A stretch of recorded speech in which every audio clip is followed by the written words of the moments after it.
नेपालले भारतको भूमि पनि मिचेको छ भन्ने प्रधानमन्त्रीले अभिव्यक्ति दिनुभएको छ। खास के हो? अब तपाईँ इपिजीको पनि सदस्य हुनुहुन्छ। अहिलेसम्म भारतले यो ठाउँमा नेपालले हाम्रो भूभाग मिचेको छ भनेर औपचारिक रूपमा दाबी गरेको मेरो जानकारीमा छैन। हामी इपिजीको तर्फ अथवा एउटा इमिनेन्ट पर्सन्स ग्रुपको सदस्यको हिसाबले 2 वर्षसम्म भारतीय पक्षसँग समग्र नेपाल भारत विवादका विषय र अझ सम्बन्धका सबै आयामहरूमाथि छलफल गर्दा सीमा सम्बन्धी आयाम सम्बन्धी पनि छलफल गर्दाखेरि हामीले हाम्रो भूभाग यसरी मिचिएको छ, यसलाई सल्टाउँ भन्ने कुरा गर्दा उहाँहरूका तर्फबाट कसैले पनि हामीसँग मिचिएको छ भनेर त्यस समयमा पनि कुरा राख्नुभएको थिएन। अब आज अचानक प्रधानमन्त्रीले कुन डकुमेन्ट हेरेर कुन ठाउँको कुन भूभाग भारतले मिचेको पाउनु भएर औपचारिक रूपमा संसदको रोस्टममा उभिएर देशको प्रधानमन्त्रीले अर्काको देशको भूमि हामीले मिचेका छौँ भनेर स्वीकार्ने एउटा स्थिति उहाँले बनाउनु भयो। त्यो मलाई अत्यन्त आश्चर्य लागेको छ र अचम्म लागेको छ। भनेको भारतीय हजुर दोस्रो यो अत्यन्त गम्भीर र संवेदनशील विषय हो। अब देशको प्रधानमन्त्रीले बोलिसकेपछि हामीलाई थाहा छ हामी नेपाल भारतका बीचमा हाम्रा सीमाहरू मिचिएका भूभागहरू फिर्ता पाउनुपर्छ भनेर भारतसित पटक पटक संवाद गर्ने कोसिस गरिरहेका छौँ। विभिन्न किसिमका द्विपक्षीय वार्ता टोलीहरू बनाइरहेका छौँ, तर पनि समस्या समाधान भइरहेको छैन, थप जटिल बनिरहेको छ। त्यसो भएको हुनाले यो दोस्रो पक्षका विषयमा पनि मलाई यो बढी गम्भीर लागेको छ र किन यति हल्का हिसाबबाट प्रधानमन्त्री प्रस्तुत हुनुभयो यति संवेदनशील विषयमा भन्ने लागेको छ। तेस्रो, प्रधानमन्त्रीले जे विषय इङ्ल्यान्डको विषय अथवा उहाँले भन्दाखेरि इङ्ल्यान्ड त युनाइटेड किङडमको एउटा स्टेट मात्रै हो।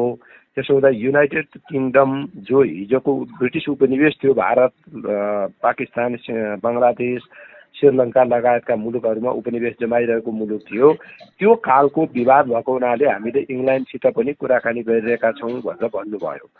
म के बुझ्छु भने आजसम्म भारतले हिजो बङ्गलादेशसित सन् 2014मा सीमा विवाद र गङ्गा नदी सम्बन्धी विवादको एक ढङ्गको सम्झौता गर्यो। त्यति बेला उसले बेलायतलाई न त बङ्गलादेशले खोज्यो न त बेलायतको आवश्यकता भारतले खोज्यो। चीन र भारतका बीचमा लामो समयदेखि सीमा विवाद रहेको छ र उनीहरूका बीचको सीमा विवादमा पनि ब्रिटिसकालीन भारतमा ब्रिटिसहरू रहँदादेखिको विवाद हो। त्यो म्याकमोहन लाइन भनेको चाहिँ ब्रिटिस र तत्कालीन तिब्बतन सरकारका बीचमा भएको सम्झौता हामी मान्दैनौँ भनेर चीनले भनेपछि विवाद भएको। त्यहाँ पनि न ब्रिटिसको आवश्यकता खोजिएको छ, चीन र भारत आफै संवाद गरिरहेका छन्, भलै संवादको टुङ्गोमा पुग्न सकेका छैनन्। त्यसो भएको हुनाले नेपालका मामलामा उहाँले तेस्रो पक्षलाई ल्याउँदा यो अझ थप जटिल पो बन्दैछ कि भन्ने मलाई अत्यन्त चिन्तित बनाएको छ। मैले अहिले यति नै भने। प्रधानमन्त्रीले भनेको कुरा चाहिँ भारतले पनि दाबी नगरेको, अर्थात् भारतले नेपाललाई हाम्रो भूगोल मिचियो भनेर नभनेको कुरा चाहिँ प्रधानमन्त्रीले बोल्नुभयो भन्ने हो। आजसम्म भारतले औपचारिक रूपमा हाम्रो भूभाग नेपालले मिच्यो भनेर भनेको विषयमा मलाई जानकारी छैन।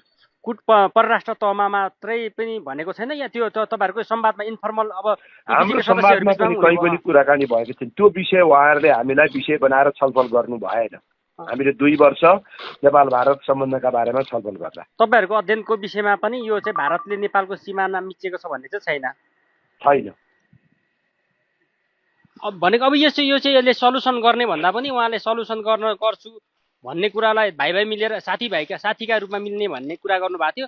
यसले सल्युसन गर्छ भन्ने चाहिँ भएन। त्यसो भए यसले कसरी समाधान गर्छ? जब तपाईँले नभएको कुरा अब अर्को देशको प्रधानमन्त्रीले भनिदिएपछि त हामी त समाधानमा हाम्रो भूभाग फिर्ता लिएर आउने कुरामा अथवा हाम्रो भूभागमा भारतीय सेना रहेको कुरामा हट्नुपर्छ भनिरहेको विषयमा अब नयाँ मतलब चाहिँ विषय उठाइदिएपछि त त्यो नयाँ जटिलतातर्फ गयो नि।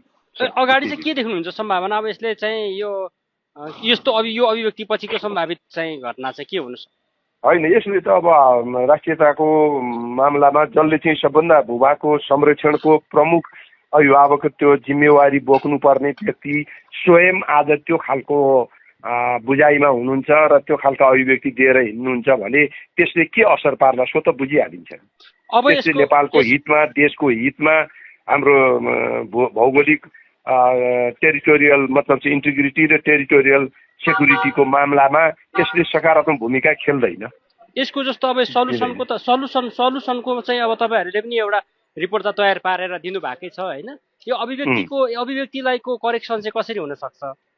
अब अभिव्यक्तिको औपचारिक रूपमा उभिएर गरेको अभिव्यक्तिका बारेमा अब उहाँले आएर त्यो कुरामा कहाँको भूभाग कति बेला केमा पहिला त त्यसमा उहाँले प्रश्न पार्नु पर्यो। त्यो होइन भने नभएको कुरा किन बोल्नुभयो उहाँले त्यसमा जिम्मेवारी लिनु पर्यो। यत्रो संवेदनशील र महत्त्वपूर्ण विषयमा तपाईँले चाहिँ ढुक्कले भन्न सक्नुहुन्छ कि यो उहाँको गलत अभिव्यक्ति हो?